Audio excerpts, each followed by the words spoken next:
It's not too early, not too late actually. I'm up and about because I get customers. We're gonna have 3 customers in the shop today. That's kind of, I know for normal stores that's like nothing, but when you're on appointment only, it's more than I'm used to. Today I'm going to show you just one little piece of something I learned in the class. How to make this little eyelet. Let's see if I can get it up close so you can see it. See if it'll stop looking at me and start looking at the eyelet. There we go. Oh, now I know why people always stick their hand behind these videos. So a little eyelet. What can you, why? Why would you want to do an eyelet? Well, they make great little buttons. And you can use similar colors to whatever your garment is. And if you do like a fine lace weight garment and you want to put a little button at the front, eyelet is your friend. They are the center of, right there's one that didn't have as, I did more than 20 loops on that one to do the center of that. So I got a big poofy one. This one is more like 15 passes. And then I did a shamrock yesterday where it was 20 passes, and that one's a lot poofier. So they make great little buttons to do just a little delicate hold 2 pieces of fabric together. A shawl that isn't going, that's just being held gently. A little camisole, a little summer top, eyelets, great little buttons. And you can stitch them into the garment quite easily and delicately. They take a steel crochet hook, a straw, which you will see in the video, and this little straw is worse for the wear because I've mangled it a lot. I've made quite a few eyelets. Thread, and the one that I am showing you is on size 20. Oh, nope, sorry, size 10. That's over on the other side of me. Size 10 Lizbether, which we do have in the shop. Lots of colors too, so you don't have to pick white. You can pick any color you want. I just happen to have white because the Irish Crochet is traditionally white, and I'm doing my work out of white. But you can pick any color you want. I will show you in other days little bits of flowers and things, but clearly I don't want to show you the class I just took, so I'm not going to show you what I made. I'll show you the finished product, but I'm not going to show you how. Good morning. Today I thought I'd show you a little tidbit from the class I took last week.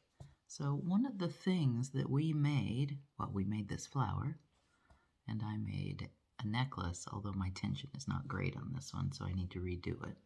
And these are all patterns from Maire, and I'll put the link below to the class I took again.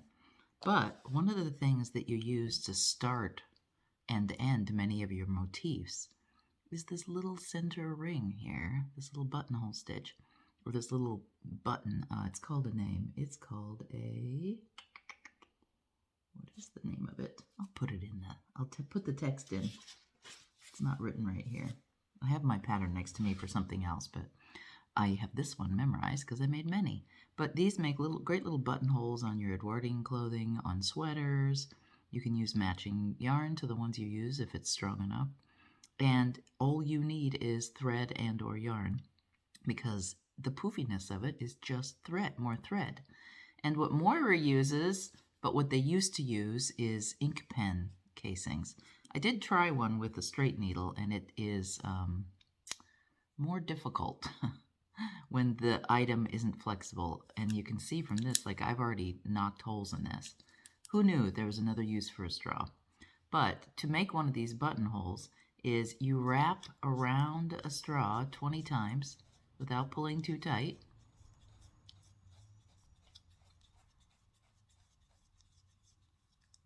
I don't know how many times I did it because I wasn't counting, but you wrap it so that it's a lump of yarn, and then you take your hook, and I have chosen for this a 1.5 steel hook, and squeeze up underneath that.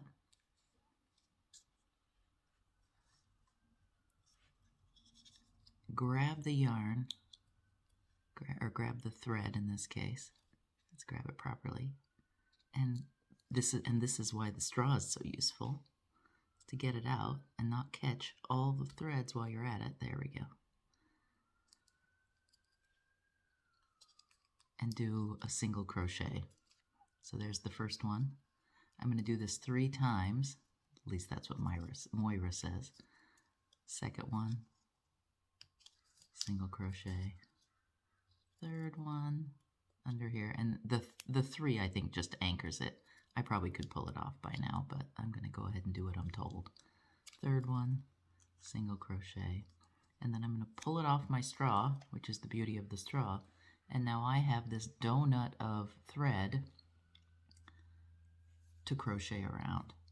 And this will give me my little button or medallion to go into,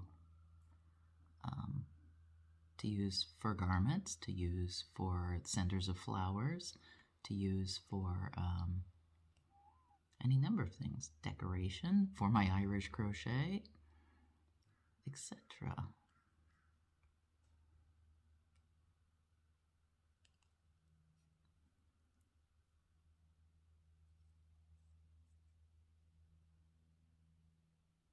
And I can give you a number, but I have learned just to just crochet until it looks full, because you want this to look nice and plump and full of stitches. It's just single crochet around until it looks like a completed medallion or donut. Now I'm loosening it up. This is going to cause me some problems because see how I'm pulling this loose right here? I probably don't want that to happen. Let's see if I can squish it in. I haven't had that happen on any of the other ones I've done. I think I maybe wrapped more than 20 times.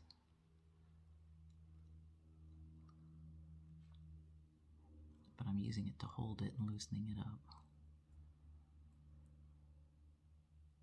I do know that I can probably just clip this off if need be, because this stuff is very secure.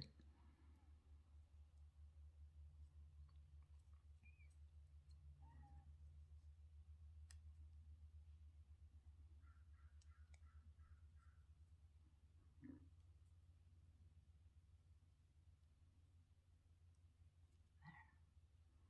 My hands are slippery today.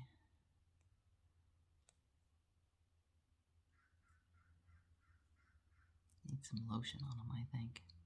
And I lost a fingernail yesterday. I used to get manicures all the time, and I've taken a manicure break trying to heal up my fingers because my fingernails were kind of fried. Let's get that hidden back there. Oh, come on. It's gonna give me grief now. I cranked these out and thought, oh, I can show you guys this because I'm so secure in what I'm doing. And then now it's slippery. All right, let's put this last one in and do some zhuzhing. See if I need to do any more. There we go. I think I've got enough here. Maybe one more. One more. Let's pull this tight. You do, when you're using the thread crochet, you do want to pull it tight. There. And I should have pulled my final loops a little tighter. But there you go. Now I've got some trim work. I only have one little bauble of loose thread that came out on the back. But that's it. And I will go through and I can block this. I can take my hook and there, I'm going to finish it. Take my needle and zhuzh it a bit. So make these even out a little. Actually, I could take a smaller one and do that. I have a smaller hook right here. And even it out so that and this is part of what blocking is for, is so that these stitches that are a little uneven, they even out when you get them wet and soak them. Because they float and then those threads just wiggle about.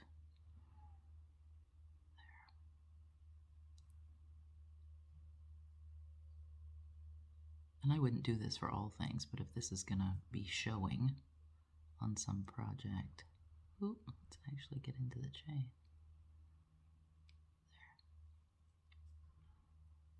There. Just a little bit of a trim, and I have an eyelet. Now, eyelet, there's the word I was thinking of. This is a nice poofy eyelet that you definitely would not want to hook anything around. However, if I wanted this to be my buttonhole, I could. This is more like a button, and I could stitch this onto the back. In fact, move this thread out to the bottom because that'll keep it tightening. Move this thread into the middle and stitch it onto a garment, and I have a little button. To close a corset cover, to close a little negligee, to close a little top at the top. All kinds of things with these little things. And if I found something with a bigger circumference, I could do a more open eyelet. I hope you enjoyed that. And now you can also take these and add on. I could have not removed my hook and put chains around it and turned this into this rose.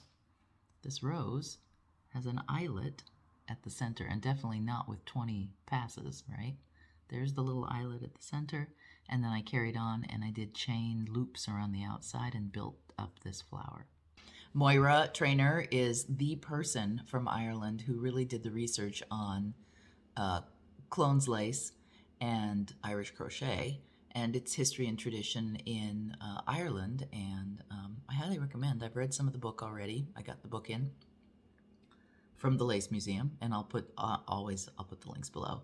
Definitely, I'm going to take more classes from Maire. So and if you guys would like to take them too, also the links will be below. The one I'm in next. Actually, I can show you a picture of what I'm going to learn next.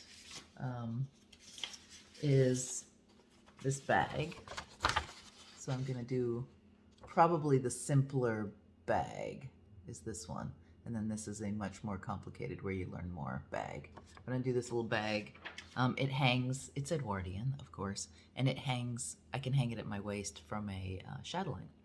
So that's what I'm going to make next in my next class. And I'm already signed up for that class. That class is full, but they will be running more classes in August. Maire also does classes at Lacis. So I'm thinking about taking that because I'd love to do a blouse or dress, but let's start small, right? Let's do a blouse first.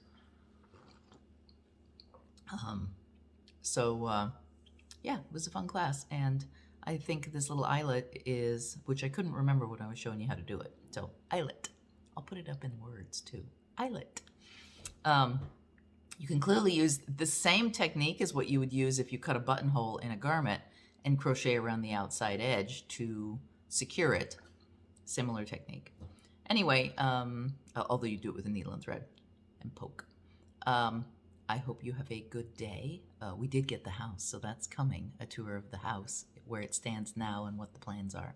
I think we're going to measure next Monday or Tuesday. It's a fixer-upper, so we got fixing to do. Have a good day. Bye.